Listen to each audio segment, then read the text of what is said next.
Mas nesse mesmo versículo ainda diz que ele dividiu o bezerro em pedaços. A gente tem que entender aqui essa questão do sacrifício.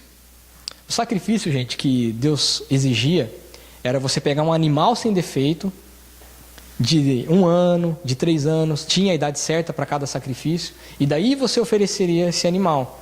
Mas como você saberia se esse animal tinha defeito ou não?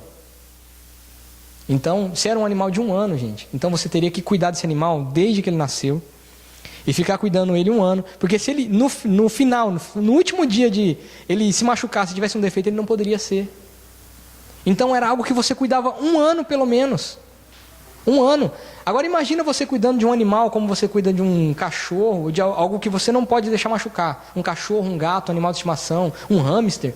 Você cuida por 1 ano, aí chega no final desse ano, agora você tem que sacrificar, você tem que cortar ele, você tem que dividir ele e colocar ele no fogo. Esse era o sacrifício. Não era tão somente você levar, não era só o bolso que estava contando, era o seu sentimento que você estava colocando ali. Você ia chorando levar, porque era um animal que você tinha pego amor por ele. Era isso que Deus queria passar no sacrifício.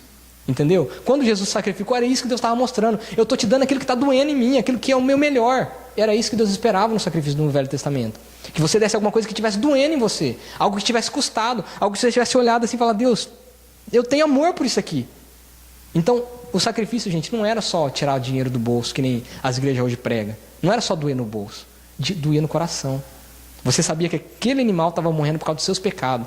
Ou seja, se você não tivesse pecado, aquele animal não precisava morrer. Você não precisava matar ele. Então, tinha toda uma carga emocional nesse sacrifício. E quando ele divide o bezerro, é lógico que esse não era ele que tinha cuidado, mas é isso que ele estava passando. Ele tinha que dividir, gente. Então, era algo assim, doloroso. Então, o que a gente aprende com isso aqui? Primeiro, a dor. Então, você quer ver o fogo de Deus descer? Você vai ter que acostumar com a dor. Vai ter que aprender a conviver com a dor. Porque muitas coisas vão doer em você. Mas não é doer fisicamente, é doer no seu coração. Muitas vezes você entregar aquilo que você não quer entregar, mas porque Deus mandou, você vai entregar. Fala: Deus, eu não quero perdoar essa pessoa, mas eu vou perdoar porque o Senhor está mandando. Deus, mas eu não quero ajudar essa pessoa aqui, mas eu vou ajudar porque o Senhor está mandando. E muitas vezes vai doer no bolso também. Então assim, muitas vezes Deus vai pedir para você fazer uma oferta realmente financeira. E você fala: Deus, mas eu preciso pagar minhas contas, eu preciso fazer aquilo. Vai doer em você. Então você tem que aprender que vai doer. Só que nem eu estou dizendo, é uma carga mais no coração do que no bolso, gente. Eu não estou falando de sacrifício que nem muitas vezes a gente ouve de outras igrejas. Então não confunda o que eu estou falando. Pelo amor de Deus, não confunda. Então a gente está falando sobre realmente o verdadeiro sacrifício. Que não era algo só de dinheiro, só material, não. Tinha a ver com o coração, doía de fazer. E o profeta fez tudo sozinho. Eu nunca morei na fazenda, mas eu imagino o trabalho que deve dar matar um bezerro e despedaçar um bezerro. Depois de ter pego 12 pedras, feito a lenha, aí despedaçar o bezerro lá para colocar no altar. Então assim, o cansaço, gente, e a dor, elas vão preceder o fogo de Deus. Então muitas vezes está doendo e você está cansado. Mas continua, gente, porque é assim mesmo. O fogo de Deus vai descer, vai descer. Só que é cansativo muitas vezes. É doloroso muitas vezes. E você olha assim e fala assim: ninguém, só ficou eu, Deus. Só eu que estou fazendo. Sou só eu, Deus. Eu estou sozinho. Então, parece que é assim. Parece que é assim. Mas não é dessa maneira. Para o fogo descer, então, você tem que aprender essa dor e esse cansaço. Amém? E disse-lhes: enchei de água 4 cântaro e derramai sobre o holocausto e sobre a lenha. E disse: fazei a 2ª vez. E o fizeram 2ª vez. E disse ainda: fazei a 3ª vez. E o fizeram 3ª vez. De maneira que a água corria ao redor do altar, e ainda até o rego encheu de água. E que quando jogou tudo isso em cima do altar, esse monte de água, ele tinha feito aquele, em volta assim, um rego, né? Como se fosse um canteiro. E aquele canteiro encheu d'água. Então, em volta, além de estar tudo molhado, a lenha, o bezerro, em volta ainda tinha água em volta. E uma das simbologias que isso vem trazendo para nós é o seguinte: é que tudo aquilo tinha sido consagrado a Baal agora, porque o altar de Deus tinha sido destruído. Então, antes do fogo de Deus cair, então você tem que restaurar o altar e você tem que separar o seu altar.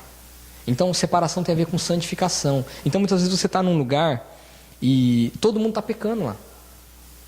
E o que você tem que fazer? Você tem que cavar em volta disso e jogar água e consagrar aquilo a Deus. Então você está no meio de um monte de gente que está fazendo errado, mas você continua fazendo o que é certo. Então, mesmo todo mundo em volta, então você tem que consagrar o lugar, você tem que se manter santo. Então, você pode fazer as brincadeiras? Pode, só que você não pode falar palavrão. Você pode fazer as brincadeiras, mas você não pode fazer maldade. Então, tantas coisas. Então, você está no meio de tudo aquilo, mas você está separado pela água. A água representa a purificação de Deus. Então, por isso que ele fez, ele consagrou, ele falou assim, aqui existe Deus. Por que a igreja é importante? Um dos motivos é isso. Porque aqui é um lugar, gente, que a gente evita pecar. É um lugar separado só para isso. Então, a sua casa ela é feita para várias coisas. Então, você vai fazer várias coisas na sua casa. Aqui é só para a gente ter comunhão com Deus e comunhão com os irmãos. É só para isso que está isso aqui. Então, é um lugar separado. Não que é um santo, que nem assim, agora não posso pisar, que nem as pessoas fazem um mito. Não é isso. Só que é um lugar que é preparado para Deus agir. Então, é por isso que tem que existir a igreja. Por isso que a igreja é um lugar separado. A gente diz que é um lugar santo. E você deve ser da mesma maneira. Seu coração, por mais que esteja rodeado de tantas coisas erradas, ele tem que se manter separado. Você tem que manter no mesmo lugar o coração. Aquelas coisas não podem passar a água da purificação. Então, para o fogo cair, você deve ser santo, separado. Santo significa separado. Separado do quê? Separado da coisa errada. Simplesmente separado da coisa errada. Amém? E sucedeu, pois, que oferecendo-se a oferta de manjares, o profeta Elias se chegou e disse: Ó Senhor Deus de Abraão, de Isaque e de Israel, manifeste-se hoje que tu és Deus em Israel, e que eu sou teu servo, e que conforme a tua palavra fiz todas estas coisas. Responde-me, Senhor, responde-me, para que este povo conheça que tu és Senhor, és Deus, e que tu, Senhor, fizeste tornar o seu coração para trás. Então, no tempo determinado, gente, de oferecer a oferta de manjares, dá mais ou menos entre 15 horas, 3 horas da tarde. Então imagina, você chegar de manhã, subir o monte, ver toda aquela palhaçada lá dos profetas, aí você fazer o altar, você preparar a lenha, você preparar o bezerro, aí esperar a hora certa, o tempo determinado, aí orar. É lógico que ele não estava orando só naquele momento, ele já vinha orando. Então, gente, nada do que acontecer aqui foi porque foi orado agora. Então, se eu orar para você ser curado agora, não é porque eu orei agora, é porque tem uma consagração que foi feita na minha vida muito antes. Se o pastor vai orar por você e você vai ser curado, não é porque ele orou agora, é porque alguém orou por ele e ele já tem uma vida de consagração, ele vem orando desde casa, ele vem orando a vida inteira para falar, Deus, quando eu impor as mãos, que as pessoas sejam curadas.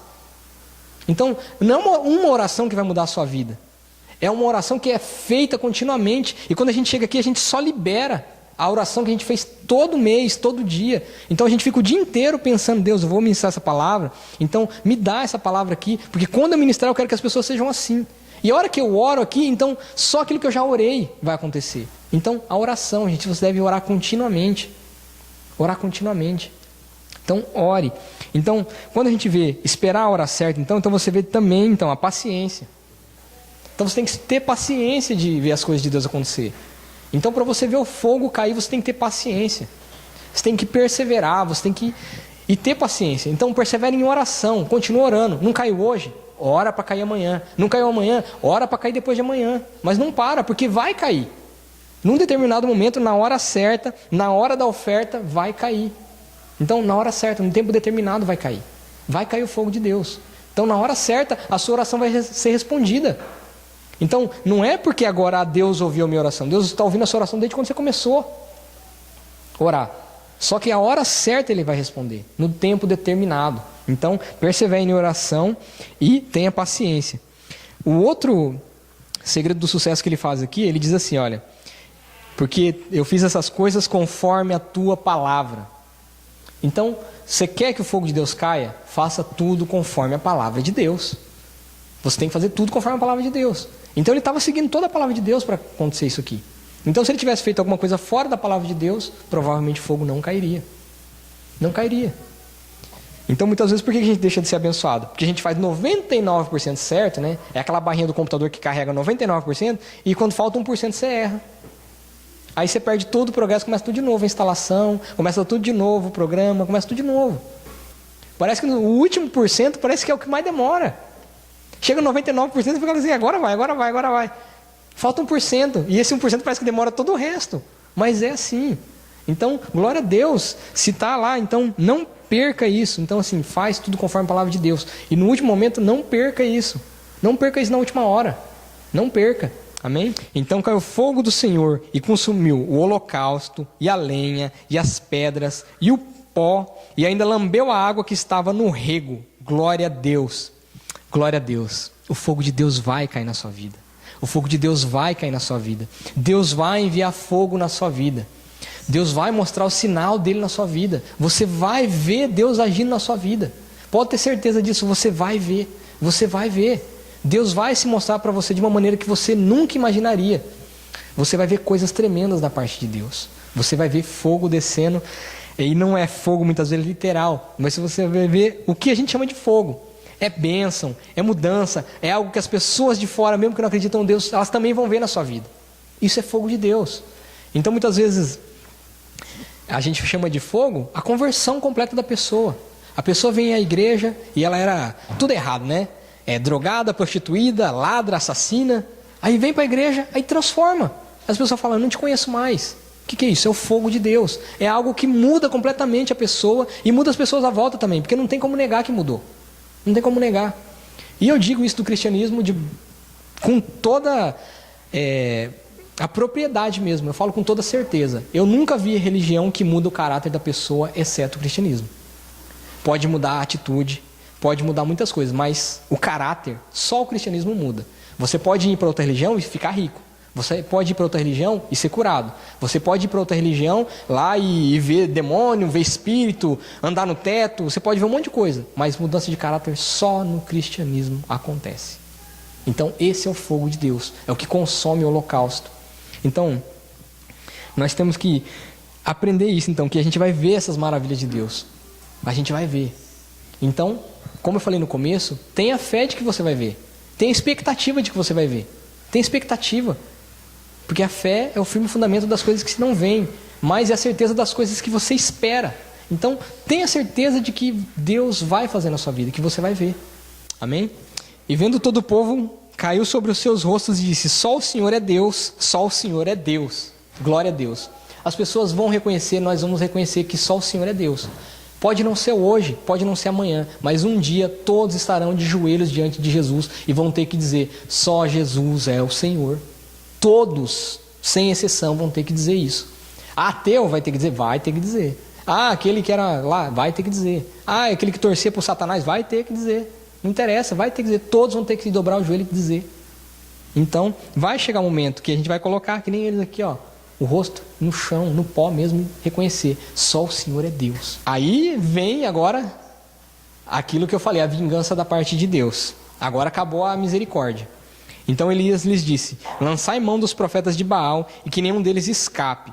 E lançaram a mão deles, e Elias os fez descer ao ribeiro de Quisson, e ali os matou. Os falsos profetas, então, nesse momento aqui, eles foram mortos. Então, o profeta Elias disse, agora vocês pegam toda essa cambada aí, que estava comendo lá os danoninhos e tudo, que estava tomando todas as Coca-Cola lá, desce lá no rio lá e mata tudo eles agora.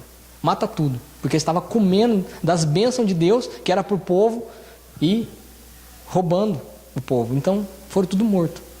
Então, o que a gente aprende com isso aqui? Então, o fogo de Deus, ele traz restauração, mas também traz condenação. Não para a nossa vida que está servindo a Deus, mas para as pessoas que não estão servindo a Deus é condenação. Então, a pergunta que eu te faço hoje é, e se Jesus voltasse agora? O seu altar está pronto? O seu sacrifício está no lugar? Você está esperando com fé? Porque esse é o fogo de Deus. Quando Jesus vier, então vai haver restauração para aqueles que creram. Mas para aqueles que não creram, é perdição, é destruição. Eles vão ser mortos, vão ser destruídos. Então, vai morrer. Então, prepare-se para receber o fogo de Deus. Então, a mensagem aqui é, esteja preparado para o fogo de Deus. Esteja preparado para o fogo de Deus. Então, recapitulando então, olha, para você ver o fogo de Deus, então, você deve assumir as suas responsabilidades. Você deve não invejar o ímpio. Então, está fazendo maldade? Deixa ele fazer maldade, não inveja isso. Ande no caminho estreito. Então, assim, é difícil subir o monte, é difícil levar sacrifício, é difícil estar na igreja todo final de semana, é difícil, mas continue, porque é um caminho estreito mesmo. Então, para você ver o fogo, você tem que continuar. Decida consigo mesmo Então toma uma decisão de fazer aquilo que é certo na sua vida. Se você não tem amor por você mesmo, quem que vai ter? Se você não se ama ao ponto de não querer ir para o inferno, não querer passar muitas coisas que você está passando no mundo, então quem que vai te amar para você não passar? Então você deve decidir com você mesmo. Decida com você mesmo. Tenha fé, porque a fé é o firme fundamento das coisas que você não vê, mas a certeza das coisas que você espera. Tenha fé em Deus. Deus vai agir. Não é no nosso tempo, mas Deus vai agir.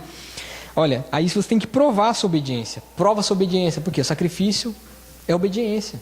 Está aqui muitas vezes é sacrifício, e sacrifício é obediência. Então, prova para Deus. Restaura aquilo que está quebrado na sua casa, na sua família, no seu casamento, nos seus relacionamentos, muitas vezes no trabalho também, né? E também no ministério. Então, para ver o fogo de Deus cair, nós temos que estar em união. União. O mesmo pensamento, o mesmo sentimento que houve em Cristo. O mundo vai acreditar que Jesus nos enviou quando nós formos um. Quando nós formos um. Então, quando a gente está sozinho, para de esperar ajuda humana. Porque o fogo vai descer. Não interessa se é só você que está orando, o fogo vai descer. Porque na verdade não é só você que está orando. Deus tem um remanescente escondido, que muitas vezes está escondido aos nossos olhos. Aqui o profeta não sabia, ele achava que só ele tinha ficado, que adorava a Deus. Mas não, tinham mais 7.000.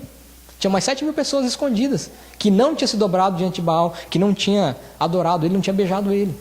Então muitas vezes parece que você está sozinho, mas você não está. Tem muitas outras pessoas passando pelo que você está passando. Só que Deus escolheu Elias para estar nessa missão, e não os outros 7.000.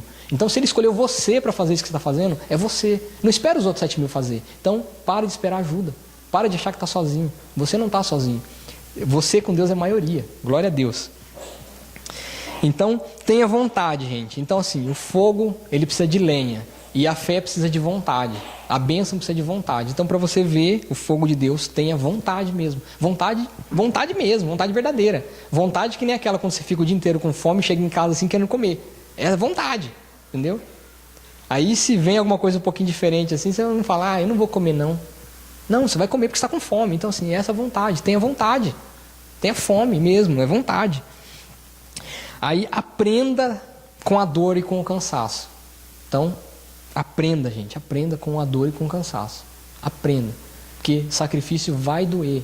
Não só no seu bolso, gente. Eu não estou falando isso para você trazer oferta. Eu quero deixar bem claro isso, gente. A gente não prega prosperidade conforme as outras igrejas lá. Não. A gente acredita que Deus pode nos prosperar sim. Que se Deus colocar no seu coração de você fazer isso, glória a Deus. Mas não espere, não pense que a gente está pedindo dinheiro aqui. Não é isso. Só que se Deus pedir alguma coisa para você, vai doer no seu coração e talvez doa no seu bolso também. Provavelmente no seu bolso, né? Porque era o afeto e você tinha perdido um animal também, né? Então, vai doer. Então, aprenda com a dor e com o cansaço. Muitas coisas você faz por muito tempo. Lembra que a gente falou sobre a rotina, né? Que é a farinha, né? Então, é o que mais tem, gente. Então, é cansativo. Muitas coisas são cansativas. Então, acostuma. Aí esteja separado. Então mesmo que todo mundo esteja fazendo errado, gente, continua fazendo o que é certo. Não se deixe levar. Não se deixe levar. Se mantenha santo, separado do que é errado. Tenha paciência, ore em todo tempo e faça tudo conforme a palavra de Deus. Então, se você errou, conserta. Então muitas vezes a gente é falho, gente. A gente tem que chegar aqui e pedir perdão para Deus porque a gente errou. Então a gente sabe o que é certo, mas muitas vezes não consegue fazer. Mas pede perdão e conserta. Então é assim que a gente faz tudo conforme a palavra de Deus. Então, porque Deus fala assim, quando você errou, pede perdão e conserta. Volta onde você caiu. Então, conserta. Então, pede perdão e conserta. Então, é assim que a gente faz conforme a palavra de Deus. E esteja preparado para o fogo. Então, tem uma parábola que diz que 2 homens oraram por chuva. Um foi lá e arou o campo. O outro não fez nada. Então, quem que estava esperando realmente a chuva? Aquele que foi arar o campo. Então assim, esteja preparado para o fogo. O fogo vai cair. Mas você está preparado? Se o fogo caísse hoje, você estaria preparado? Então é isso que a gente deve estar preparado.